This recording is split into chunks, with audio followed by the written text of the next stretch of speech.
Shalom et bienvenue à votre émission Wake Up. C'est aujourd'hui mardi et nous aurons donc en émission la relation d'aide et nous recevons Madame Lakoun Élise, enseignante, qui va aborder une thématique autour de la femme que Dieu approuve. Et ça sera donc pour tout à l'heure. Et je veux déjà lui dire bonjour. Bonjour maman. Bonjour Madi. Bienvenue sur notre plateau. Merci. Et comment vous allez? Très bien, par la grâce de Dieu. Super. Et donc, tout à l'heure, on parle des femmes. On s'adresse aux femmes particulièrement aujourd'hui. On est dans la journée. Super. Amen, amen. Voilà, la fête des mères est passée il n'y a pas longtemps. Donc, on est dans la mouvance pour voir quelle est la femme que Dieu a approuvée. À côté de Maman Lakoun, qui est donc l'invitée pour ce qui concerne la relation d'aide, nous avons notre pasteur de toujours, notre pasteur officiant, ici à LMTV, le pasteur Conan Florent. Bonjour, pasteur. Bonjour, frère Madi. Vous allez bien également, ça va, pasteur? Dieu fait grâce, ça va. Ah, ben, j'ai l'impression que le pasteur s'attendait à la question. D'accord.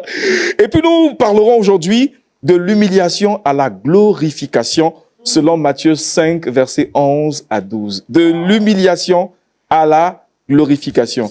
Si tu peux toucher quelqu'un maintenant, dis-lui, viens sur Wake Up. Tu apprendras des choses. C'est sûr. Ouais. Et puis nous avons encore des chroniqueurs qui vont meubler encore l'actualité et la culture avec Amani. Bonjour. Bonjour Madi, bonjour à nos amis. Et nous parlerons de jeux chrétiens aujourd'hui. Oui, à défaut d'aller télécharger ou acheter même des jeux mondains, il y en a des chrétiens qui ont réfléchi et qui ont fait sortir. C'est sûr qu'on va en savoir un peu plus avec toi tout à l'heure, oui. C'est clair. Et puis la mère Trickbox est là, tout de blanc vêtu, comme la pureté, pour nous donner les astuces qu'il faut. Mère Astuce, bonjour. Bonjour Madi, bonjour à tout le monde, que Dieu nous bénisse. Et c'est Rebecca, la partie technique, pour nous proposer aujourd'hui comment détacher de votre vêtement des chewing-gums. Maman, ça vous arrive souvent d'avoir, Oui, parade védance. par un heureux hasard, un chewing-gum qui vous colle sur le vêtement? Ça, c'est quand j'étais encore très jeune. C'est clair. Les enfants aussi. Oui, mais souvent, par inadvertance, je me suis assis sur ça. Les gens, ils mangent dans des salles et puis ils gardent à Souvent côté. même sous les bancs de l'église. Ouais, donc tu te lèves là, puis tu vois un chewing-gum qui te colle là-dessus sur le pantalon. Pour l'enlever, c'est tout un souci. Et donc tout à l'heure, on va en apprendre un peu plus. Oui. Voilà, donc le décor est planté, on va en apprendre davantage et surtout laisser Dieu nous toucher par sa parole.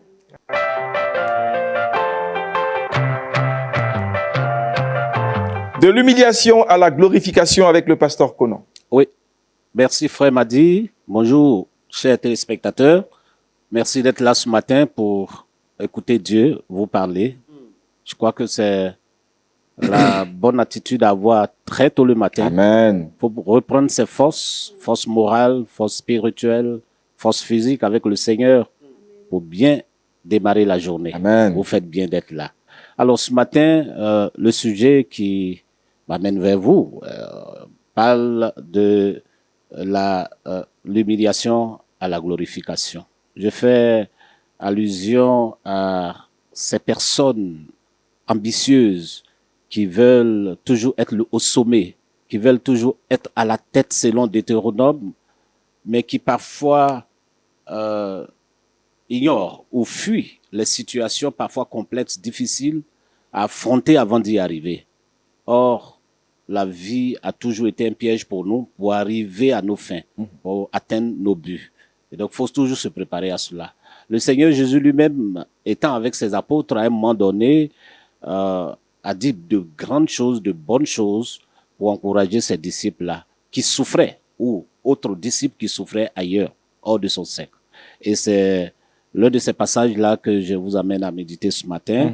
Je veux parler de Matthieu chapitre 5, versets 11 à 12. Le chapitre 5 parle des béatitudes. Voilà, les béatitudes, ou le sermon sur la montagne. Là-bas, le Seigneur a prêché à ses apôtres ou à ses disciples qui étaient là.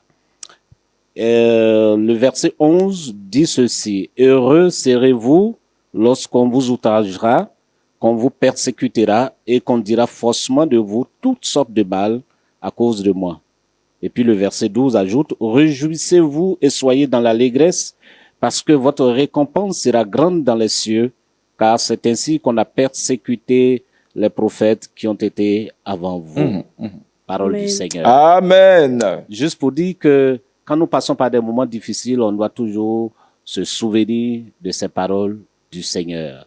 Le Seigneur est avec nous. Il nous sait quand même difficile dans des situations difficiles, mais il nous encourage toujours à persévérer, à avancer avec la joie au cœur. Amen. Heureux êtes-vous lorsque vous êtes outragé. Ça n'a pas toujours été des moments de bonheur quand on est persécuté. On a l'envie de se venger. On fait appel au Seigneur, que le Seigneur vienne nous venger. Mais le Seigneur nous dit qu'on doit s'estimer heureux. Il va plus loin pour dire de nous réjouir. Il y a qu'on peut être heureux sans se réjouir. Peut-être que c'est un peu trop complexe là. On va pas rentrer dans ces considérations. Mais là, il ajoute de nous réjouir, d'être dans l'allégresse, simplement parce que notre récompense sera grande. Hein, une façon de dire, lorsque vous passez par des moments difficiles, vous devez vous projeter déjà à la fin, voir la finalité. Et c'est ça qui va vous encourager à poursuivre. Il y a toujours un prix à payer pour être grand, pour être élevé, pour atteindre les buts. Il y a toujours un prix à payer. Généralement, on se réfère à ces hommes qui ont été élevés dans la Bible. On voit toujours la finalité. On regarde pas le commencement. On fait pas attention au processus qui les a amenés là-bas. C'est vrai. On va vous citer des gens comme Abraham, on va vous citer des gens comme Isaac, on va vous citer Jacob et même Joseph. Surtout Joseph. On parle très souvent de lui.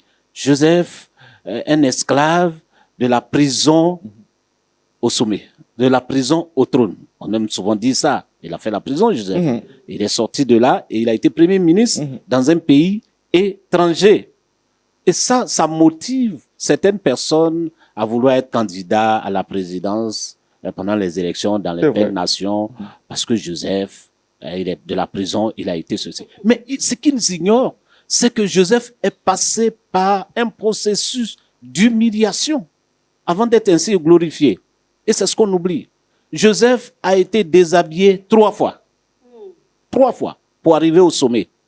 Être déshabillé, c'est le signe d'humiliation. Quand on vous déshabille, on vous humilie en public.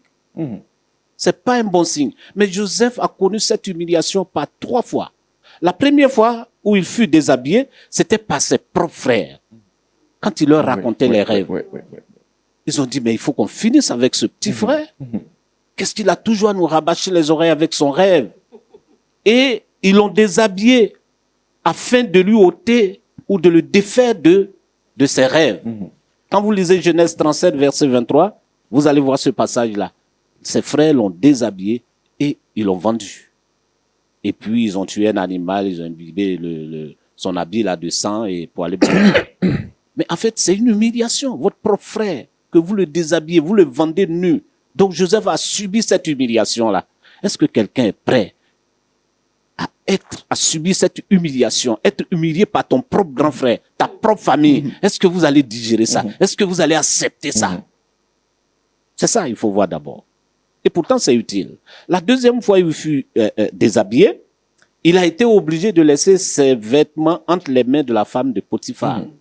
Il a été aussi déshabillé. Juste parce que il voulait pas pécher. Il voulait pas pécher. Il voulait pas commettre l'adultère. Il a laissé son habit qui pouvait couvrir son honneur. Donc, il a été humilié, il a été déshabillé. Parfois, le péché, on fait face au péché. Ne pas pécher peut nous conduire dans une humiliation. Et on préfère préserver sa dignité et en péchant et rester dans le péché. Mais non, Joseph, lui, il a accepté d'être déshabillé, d'être humilié.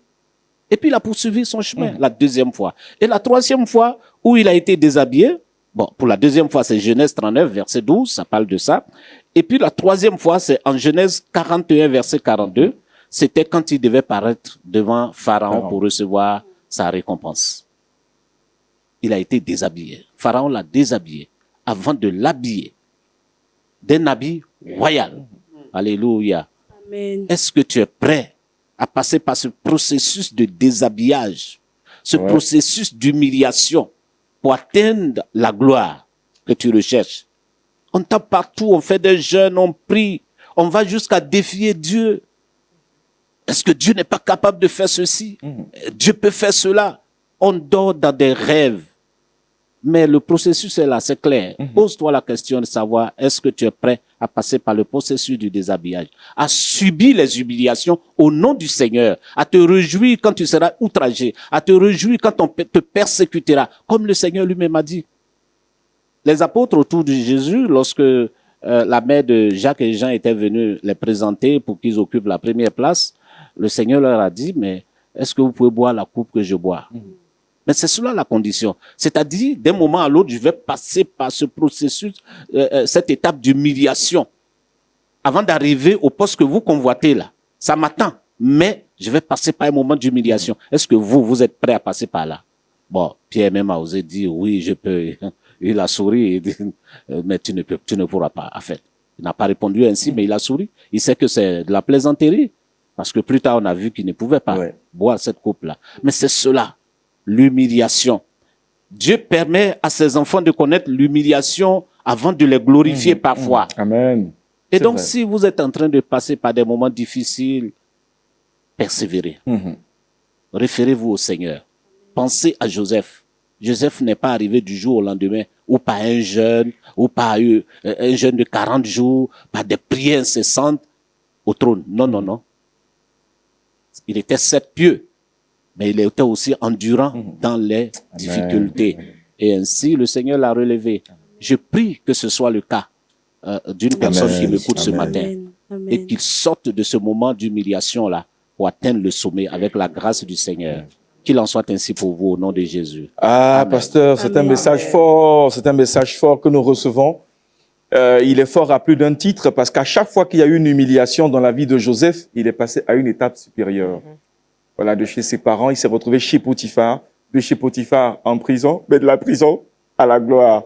Mais c'était une étape supérieure. Ce que je veux juste dire, c'est que la la hauteur d'un immeuble dépend de la profondeur de sa fondation. Voilà. Que Dieu nous aide. Aristide, Maman Lacoune, réaction? Je dis d'abord merci au pasteur pour cette parole pleine de sens.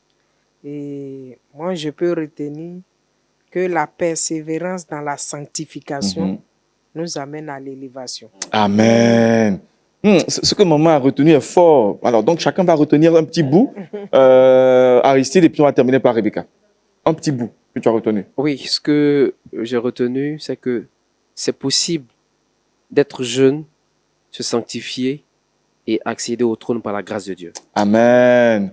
Et on termine par Rebecca. J'attribue toujours chaque étape que je passe au livre, c'est-à-dire à la destinée de Joseph. Il faut pas simplement porter sa croix, il faut accepter les clous de la croix Ouais. jusqu'à venir à être révélé. On est jeune, certes, mais on a Jésus, on a celui qui peut faire toutes choses. Amen. Donc avec lui, c'est clair que notre destinée sera glorieuse. Amen. Voilà. Amen. Devant les épreuves par lesquelles nous passons, il y a souvent la plainte qui suit. Comment vaincre cette plainte, les murmures? Il faut pouvoir se contenir, il faut croire que Jésus est avec toi. Amen. On se plaint quand on pense que tout est perdu. Voilà, donc je me plains pour demander du secours. Mais quand je sais que tout n'est pas perdu et qu'il y a le maître même de la situation avec moi, je suis avec lui. Je ne me reproche rien et je sais qu'il est avec moi. Amen. Mais je n'ai pas à me plaindre. Parce que je ne sais pas à quoi va m'apporter ma plainte. Voilà. Et donc, je n'ai plus à me plaindre, je me contente de regarder au Seigneur. Amen. Voilà. On prend rendez-vous donc pour tout à l'heure pour la prière. En attendant, on va permettre à Aristide Amani de nous envoyer là où il doit nous envoyer pour ce qui concerne les actualités et la culture.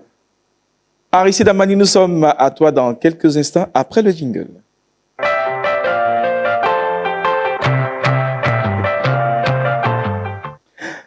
Aristide, Oui, une Madi. vision, hein, nous sommes à toi. Hein. Oui, merci. On a cherché par maintes stratagèmes avoir peut-être un objet, un élément à la maison pour que nous, que ce soit les parents, on puisse s'amuser et aussi les enfants de quoi s'occuper sainement. Et bien sûr, des chrétiens ont réfléchi, bien sûr, ayant l'intelligence Renouvelé. voilà, renouvelé et du siècle. Par la grâce de Dieu, les éditions Biblio en collaboration avec le projet The Bible se sont mis ensemble pour faire sortir vraiment ce jeu, pour mettre ce jeu à la découverte du monde entier. C'est un jeu qui est très important parce que cela relève de faire montre de sa foi et de son niveau de spiritualité.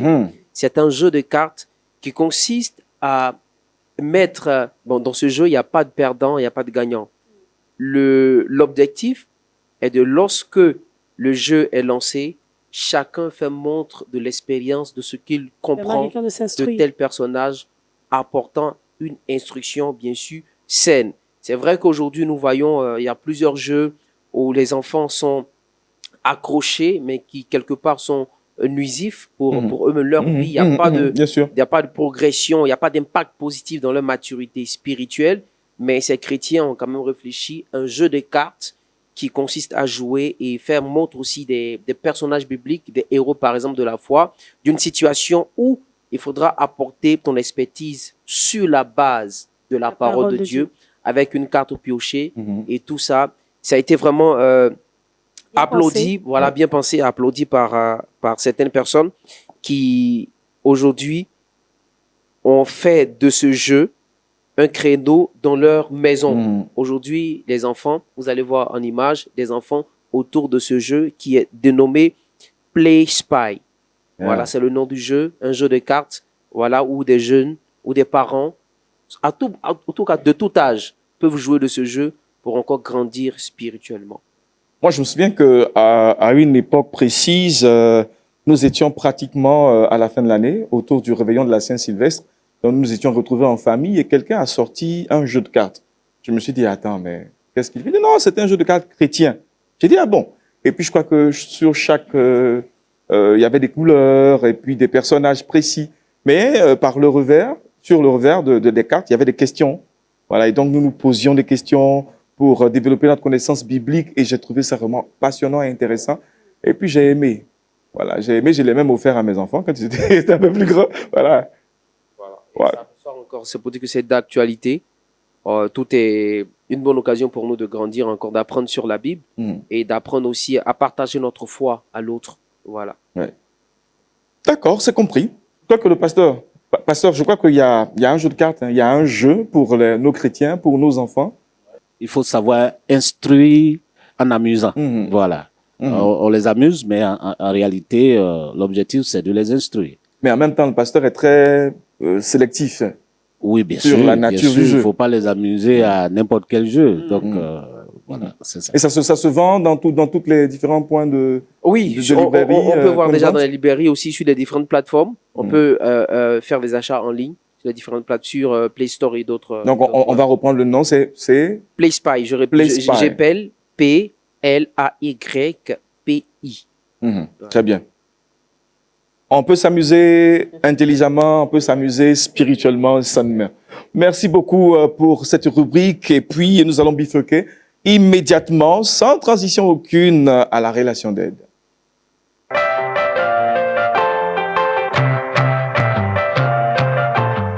Nous le rappelions à l'entame de cette émission, c'est avec elle que nous avons ouvert l'antenne, Maman Lakoun Élise, enseignante, qui aborde aujourd'hui une thématique pour les femmes au sortir, évidemment, de la célébration de la fête des mères.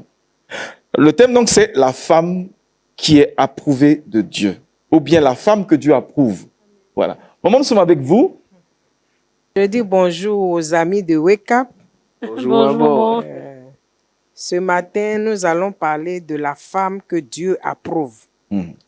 Quand je dis la femme que Dieu approuve, je fais allusion à Proverbe 31, 10. Ah, la femme vertueuse. La femme vertueuse. Comme moi, vêtue en vert. Coucou, Kate, la vertueuse. La vertueuse. Je t'ai dédicacé cette couleur, mais tu n'étais pas là. Comme je l'ai dit, la femme que Dieu approuve est à l'image de la femme vertueuse. Amen. La femme que Dieu approuve, c'est celle qui craint Dieu. Amen. Et nous allons voir les attributs d'une femme que Dieu approuve. J'ai pris quelques points et comme un point, j'ai dit le cœur de son mari a confiance en elle. Mhm. La femme que Dieu approuve, c'est une femme, son mari peut dormir en paix. Mhm. C'est pas tous les hommes qui ont confiance en leur femme. C'est pas tous les hommes. Malheureusement. Malheureusement. Alors que ça ne devait pas être le cas. Mhm. Puisque la femme est la corde de l'homme. C'est sa moitié. Logiquement, il ne devait pas avoir de manque de confiance. Mais malheureusement, plein de femmes, on ne peut pas leur faire confiance. Donc, l'un des attributs, c'est celle en qui son mari a confiance. Et pour que cela soit, il y a des choses à faire. Mhm. Un exemple banal, il y a des femmes, leur mari ne peut jamais leur dire combien il touche par mois. Mhm. Le pasteur hier. C'est dommage parce que le monsieur ne lui fait pas confiance. Mhm. S'il lui dit qu'il touche 500 000, il est foutu. C'est fini pour lui. Tous les pagnes qui sortent, elle va vouloir les porter. Elle a déjà calculé, quoi. Elle a calculé. Elle a partagé C'est elle qui l'argent. fait Elle a déjà partagé. le budget, tous les projets sont dans sa tête. Ça ne devait pas être le cas. Et un autre point, la femme que Dieu approuve, elle fait du bien et non du mal à son mari tous Amen. les jours de sa vie. Amen. Wow. Et en général, nous, les femmes africaines, on aime se venger vers les 22 heures. Quand elle a demandé quelque chose à son mari, elle n'a pas pu avoir, elle attend dans le lit. Or, la femme que Dieu approuve, la Bible dit, elle lui fait du bien et non du mal tous les jours de sa vie. Amen. C'est pas conditionné. Mhm.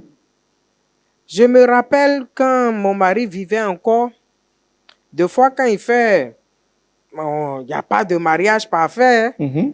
Quand il y a des bruits, je me dis ça, il faut que je vais l'avoir. Je vais me venger. Et puis l'Esprit de Dieu me rappelle que la femme vertueuse fait du bien à son mari Amen. tous les jours de sa vie. Amen. Et ça m'amenait à faire passer ma colère Mhm. et puis à dire au Seigneur, donne-moi ton cœur Ouais. pour lui faire du bien. Et elle se lève lorsqu'il est encore nuit. Ça, je veux m'adresser aux jeunes femmes. C'est vrai que notre monde a évolué, mais la femme que Dieu approuve se lève lorsqu'il fait encore nuit. Cela parle du courage. Ouais. Elle est courageuse. Elle n'est pas paresseuse. Des fois, on prend le mariage pour un acquis. Je me suis mariée dans le Seigneur, donc il n'y a pas de divorce. Je peux faire ce que je veux. Mais ce n'est pas ça. Là, quand on se dit chrétien, femme chrétienne, on doit être un modèle à tout point de vue. C'est clair. Elle ne doit pas être paresseuse. Quand Dieu se lève, quand il fait encore nuit, ça veut dire elle s'en va chercher très tôt à manger à la famille. Mhm. Elle ne dort pas sur ses lauriers. Mhm. Elle n'est pas paresseuse. Et quand je parle de elle se lève tôt également, elle donne du travail aux gens de sa maison. Mhm. La femme que Dieu approuve n'est pas une femme brave qui fait toute seule dans la maison, qui délaisse l'éducation de ses filles. Mhm. Elle les aide. Elle leur donne du boulot, du travail. Elle apprend à sa fille très tôt à se lever tôt, Mhm. à faire le ménage, à s'occuper de la maison, Ouais. pour que plus tard, elle soit une bonne épouse. Elle pense à un champ et elle acquiert. Ça, elle est prévoyante. Elle ne compte pas que sur son mari. Mhm. Mhm. Mhm. La femme que Dieu approuve apporte de l'aide dans sa maison. C'est cela. Elle est prévoyante. Elle pense à un champ. Ça, elle pense. Elle fait des prévisions. Des projets. Des projets de vie pour sa maison, pour son foyer. Et elle ne laisse pas toute la charge entre les mains de son mari. C'est clair. Elle contribue au développement de sa maison, à l'éducation de ses enfants. son mari est considéré aux portes lorsqu'il siège avec les anciens du pays. À cause de cette femme qui craint Dieu, son mari fait partie des grands du pays. Oui. Si on veut voir nos maris gravir les échelons dans leur service, dans un domaine quelconque, on doit être des femmes qui respectent d'abord leur mari. D'accord. Parce que pour qu'ils soient respectés aux portes des villes, pour qu'ils soient considérés, la considération doit venir d'abord de la maison. C'est ça. Elle doit considérer son mari. Quand on dit une femme considère son mari, qu'elle apprenne à lui faire des éloges. Ne pas seulement voir les défauts. Pourquoi ci, pourquoi ça, mais lui donner de la confiance. Quand il pose de bons actes, il faut le lui reconnaître. Il faut dire merci pour les petits gestes qu'il fait. Et devant les enfants, leur montrer que leur père est capable de tout. Je me rappelle quand nos enfants étaient à bas âge, ils se demandaient quel genre de parents ils avaient parce qu'il n'y a pas un qui supporte un enfant pour délaisser l'autre. Quand je me rappelle quand mon mari sortait et puis à son retour, voit je suis en train de crier sur un enfant, il dit « Qui fatigue ma jolie femme là ?» Et puis en même temps, il commence à taper l'enfant. Après, il me demande « Mais il a fait quoi au juste ?» Et c'est pour dire, faut pas montrer à l'enfant que toi, la maman, tu l'aimes plus que son père. Lorsqu'il châtie l'enfant, tu dois être d'accord avec lui. Aucun parent ne va tuer son enfant. C'est clair. La Vierge dit, la Vierge ne doit pas s'éloigner de l'enfant. Pour que vos maris soient considérés demain aux portes des villes, ça commence à la maison par le respect de la femme à l'égard de son mari. C'est clair. Et en conclusion, je peux dire que, vu tout ce que j'ai dit si haut, une telle femme, la femme qui se comporte de la sorte, sera louée. Amen. Et ses fils se lèvent et lui disent bienheureuse. Et son mari lui donne des louanges. C'est à cela que nous devons aspirer, que toute femme doit aspirer, être une femme de valeur, une femme de qualité, une femme que Dieu désire. Amen. Et si nous nous comportons de la sorte, même après notre mort, nos œuvres parleront de nous.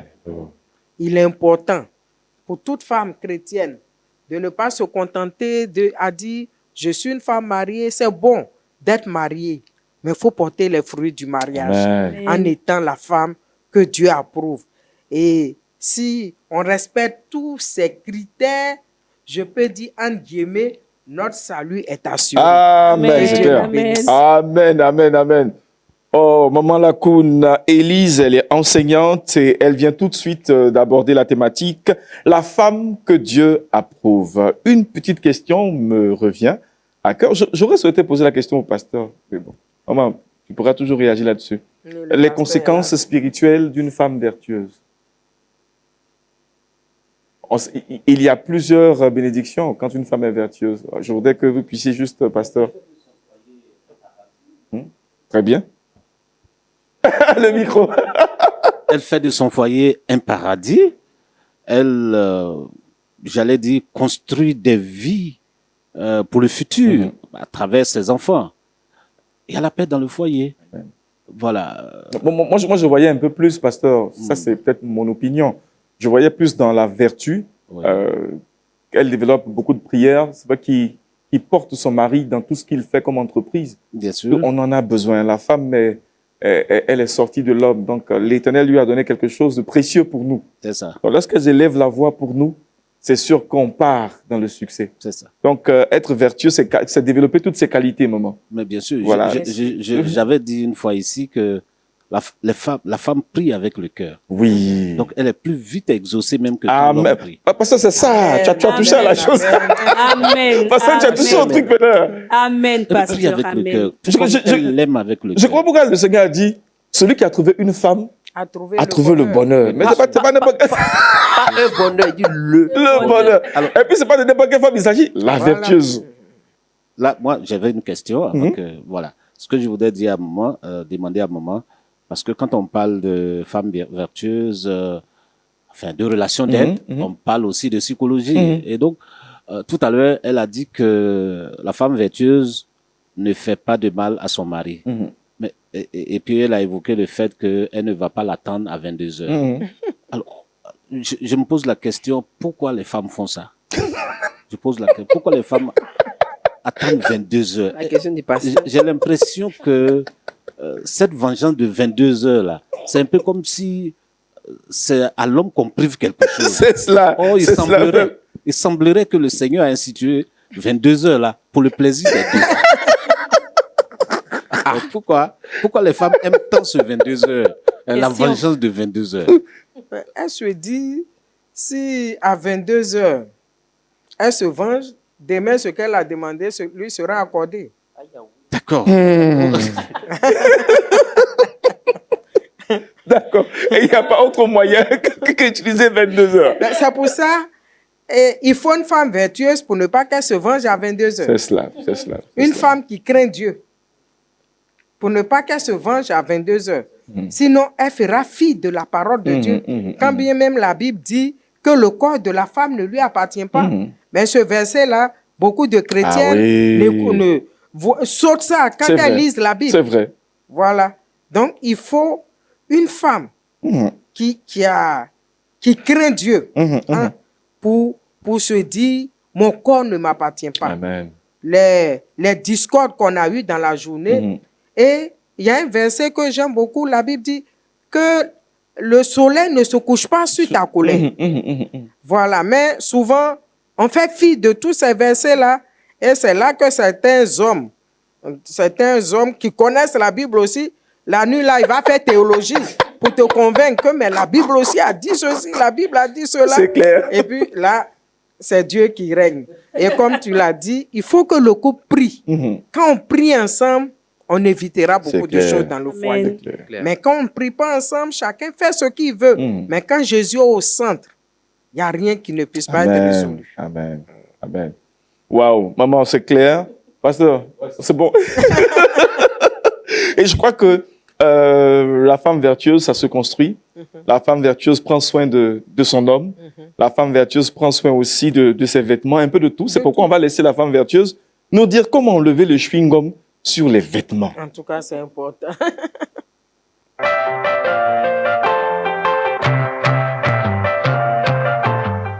Alors, le truc box aujourd'hui avec Rebecca, c'est de parler de cela. Comment enlever le chewing-gum quand ça se retrouve sur un vêtement par inadvertance.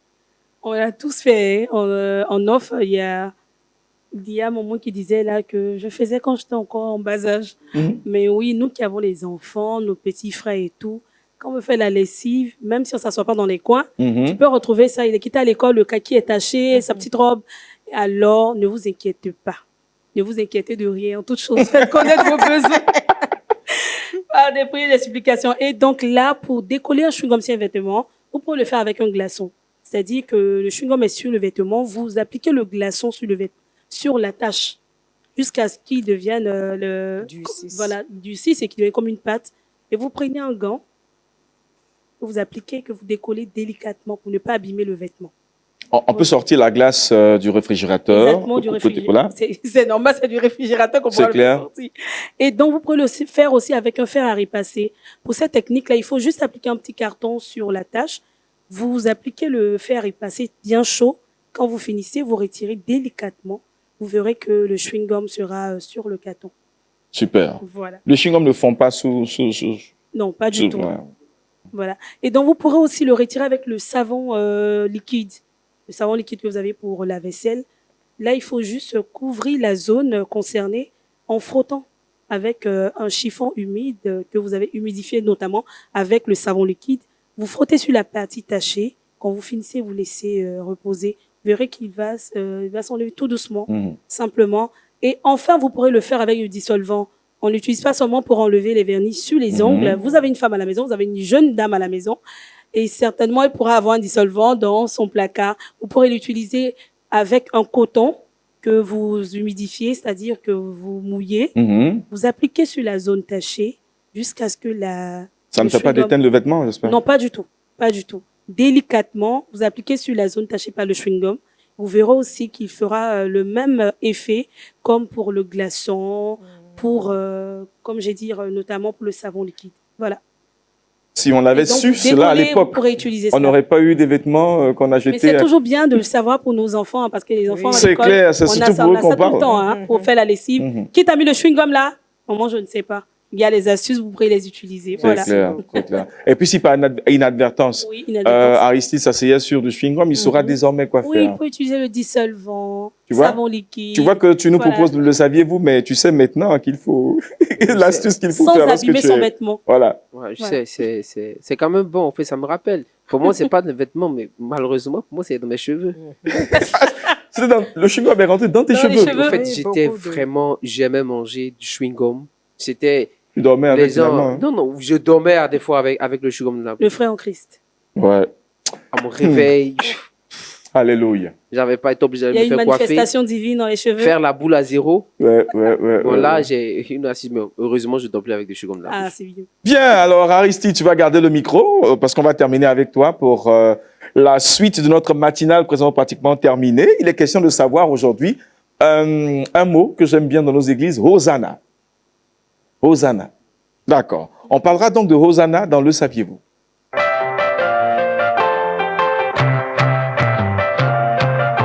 Dans nos communautés chrétiennes, ce mot revient, c'est récurrent, Hosanna.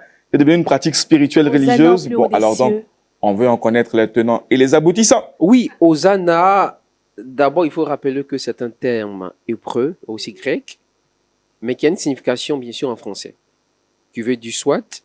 En fait, c'est deux mots qui sont composés qui donnent soit sauve maintenant ou bien sauve, nous te prions. Nous allons voir ce vers dans le livre de Psaume chapitre 118 verset 25, Hosanna qui fait mention, et aussi nous avons, quand nous lisons la Bible dans le livre de Matthieu 21 verset 9 à 15, nous voyons l'entrée de Jésus-Christ à Jérusalem. Nous avons vu le peuple de Dieu crier Hosanna, Hosanna qui, quelque part aussi, voudrait dire soit la bienvenue. Voilà, Amen. donc, ce terme est employé, était employé, je dirais, depuis quelques siècles en avant, dans un patrimoine un peu bien précis, qui va souhaiter la bienvenue à une certaine classe d'âge, aux nobles. Quand on souhaitait la bienvenue à des personnes, on pouvait dire Hosanna, mais nous sommes ici dans le judaïsme, mais aussi dans le christianisme. Mais ici, là, nous parlons de l'entrée triomphale de Jésus-Christ à Jérusalem, où le peuple de Dieu a crié Hosanna, Hosanna au Fils de Dieu. Là, une façon de dire, tu es la bienvenue, nous sommes heureux de te recevoir. Et puis, une prière de supplication pour nous dire, sauve-nous. Donc, voici ce qu'il faut comprendre. Sauve, nous te prions. Voilà, sauve, nous te prions. Ou bien sauve, Dieu sauve-nous. Vous dit que, d'abord, Hosanna, ce n'est pas un mot en français, c'est en hébreu. Donc, il donne la traduction en français qui veut dire sauve maintenant ou bien sauve, nous te prions. J'ai l'impression même que dans nos communautés, c'était pas bien connu, Hosanna. C'est Alléluia qu'on connaissait le plus. Alors, quand tu les vois faire Hosanna, c'est un mot qui est utilisé un peu péjorativement. Que Dieu nous bénisse. Je crois qu'on est tous informés désormais, on le sait désormais, ce que voudrait dire Hosanna, un mot pour souhaiter la bienvenue, ou à la limite, à l'époque, hein, pour une certaine classe d'âge, ou à défaut, sauve-nous, voilà. C'est cela, hein. Très bien. Et je pense que le téléspectateur est désormais nourri et on sait ce que veut dire Hosanna. Mot de conclusion pour Maman Lacoune. Pas forcément autour de Hosanna, plutôt de votre rubrique. C'est pour dire aux femmes, à toute femme d'aspirer à être une femme vertueuse. Et son foyer gagnera, ses enfants la nation tout entière. Amen. Et on peut même attirer des âmes à Christ. La femme sage construit sa maison, mais celle qui est insensée la renverse de ses propres mains. C'est le comportement qui fait toute la chose. Alors donc, apprenez les bonnes manières, apprenez à être vertueuse. On peut apprendre à être vertueuse. Voilà. Très bien. Que l'Éternel vous bénisse, maman. En tout cas, merci d'avoir répondu à notre appel. Et puis, terminons avec notre pasteur, le pasteur Conan Florent. Conclusion. Oui, nous sommes dans un monde qui est uni à Dieu. Et tout naturellement, pour accéder à notre gloire, on va passer par des moments d'humiliation. Amen. Ça, c'est presque inévitable. Et donc, que chacun soit prêt à passer, à vivre ces moments d'humiliation, tout en se fixant sur la finalité avec le Seigneur. Parce que là-bas se trouve notre gloire. Amen. Amen. Verset boussole avec Rebecca. Oui, nous sommes dans Proverbe 15, verset 33. La Bible dit « La crainte de l'Éternel enseigne la sagesse et l'humilité précède la gloire. Amen. » Amen. Amen. Pasteur, on va conclure par la prière. Béni soit ton nom, Dieu, notre Père, de ce que ce matin tu as pensé à nous. Tu nous as sélectionnés parmi les vivants et tu as fait de nous tes adorateurs. Sur ce plateau, Seigneur, nous avons parlé de toi, exhorté nos frères et sœurs à demeurer fidèles à toi dans la piété vraie. Merci, Seigneur, pour tout ce qui a été dit ici. Amen. Aide-nous, Seigneur, à l'appliquer à notre vie au quotidien et à te glorifier dans notre marche avec toi. Bénis tous ces téléspectateurs qui nous ont suivis et accompagne-les pendant cette journée dans ta présence. Donne-leur de se réjouir de t'avoir comme compagnon au nom de Jésus notre Seigneur. Amen. Et bonne suite de programmes sur Lumière du Monde Télévision. Que l'Éternel vous bénisse. Shalom chez vous.